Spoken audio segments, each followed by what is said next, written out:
আমরা এখন দু চারটা ছবি করলেই বনে যাই সুপারস্টার। শরীর প্রদর্শন ছাড়া আর অন্য কোনো কিছু আমি দেখি না, নিজেকে ভাইরাল করা ছাড়া অন্য কিছু দেখি না। শাকিল খান নামটা কিন্তু মানুষ চিনে আজকে কিন্তু ফিল্মের কারণে। হিরো ছিলাম, হিরো আজও আছি এবং জীবনের শেষ দিন পর্যন্ত হিরোই থাকবো। দর্শক, এই মুহূর্তে আমাদের সাথে রয়েছেন সময়ের জনপ্রিয় অভিনেতা শাকিল খান। কথা বলবো তার সাথে। ভাইয়া কেমন আছেন এবং কি নিয়ে ব্যস্ত সময় পার করছেন? আলহামদুলিল্লাহ, খুবই ভালো আছি। ফিল্মের সমস্ত কিছু নিয়ে প্লাস হলো গিয়ে নিজের পারিবারিক ব্যবসা নিয়ে সবকিছু নিয়ে আসলে খুবই ভালো। সিনেমা ছেড়ে দেওয়ার মূল কারণ কি ছিল? ফিল্ম তো আমি কখনো ছেড়ে দিইনি, এই কথাটা আসলে কি ভুল। কারণ হলো গিয়ে যেহেতু ফিল্মের আসলে কি শেষ ঘন্টা কখন বাজবে আসলে তো আমি জানি না, সেটা হয়তো মানুষের মৃত্যুতে বা কিছুতে, তাই না? তো যেটা হলো গিয়ে মাঝখানে একটু পরিবেশ অস্থিতিশীল ছিল, সেই কারণে একটু দূরে থাকা, ঠিক আছে। আবার সেটাকে যেহেতু একটা জিনিস হলো গিয়ে, সবচেয়ে বড় জিনিস হলো যেটা, সেটা হলো গিয়ে এই শাকিল খান নামটা কিন্তু মানুষ চিনে আজকে কিন্তু ফিল্মের কারণে। তো সুতরাং এটা থেকে দূরে থাকার কোনো ব্যবস্থা বা কোনো রাস্তা আসলে নেই।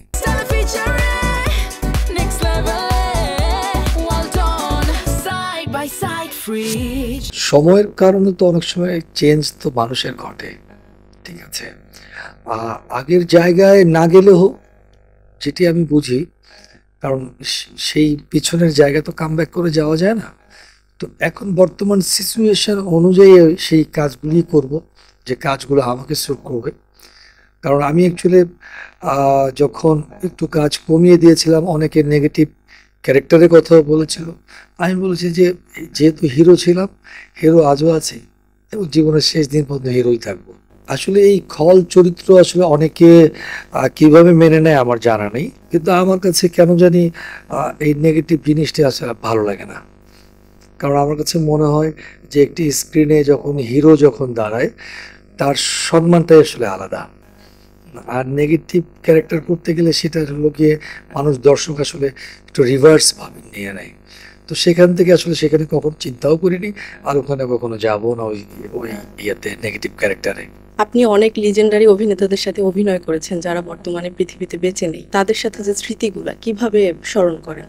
দেখেন, পৃথিবীতে মানুষ আসবে আবার চলে যাবে, এটি হলো কি বাস্তব সত্য।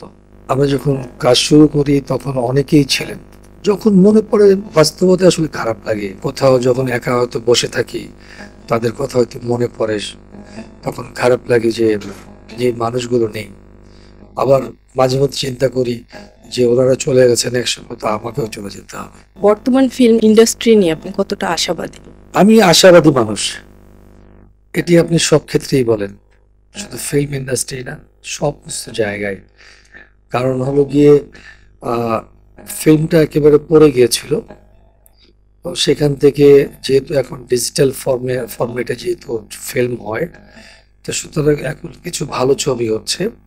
ইনশাল্লাহ সামনে আরো আরো ভালো ছবি হবে, এটি তো আশা করি। পরিবর্তন আসলে অনেক কিছু দরকার, আমাদের মন মানসিকতাকে মেইন পরিবর্তন করতে হবে।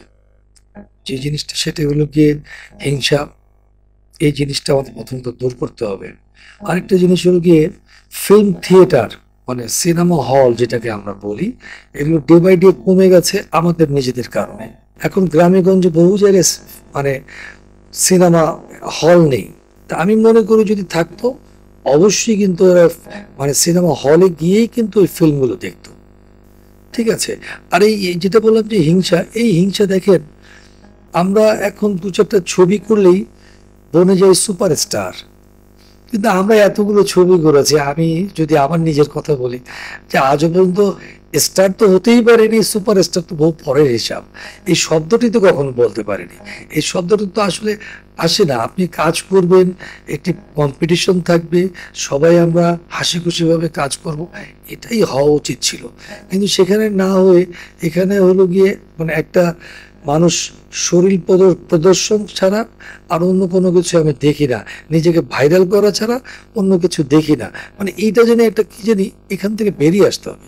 বেরিয়ে এসে আমাকে মানুষের জন্য কিছু করতে হবে, মানুষকে কিছু দেখাতে হবে, যেটি এই বর্তমান সমাজে যেন মানুষের কাছে গ্রহণযোগ্যতা পায়, সমাজকে যেন কিছু দিতে পারি। ঠিক আছে, এই ধরনের আমাদেরকে চিন্তা ভাবনা করে এগিয়ে যেতে হবে। যদি আমরা এগিয়ে যেতে পারি, আমরা ইনশাআল্লাহ, আমি মনে করি যে বাস্তবতা, যে আমরা আবার কামব্যাক করে আবার ফিরে আসবো।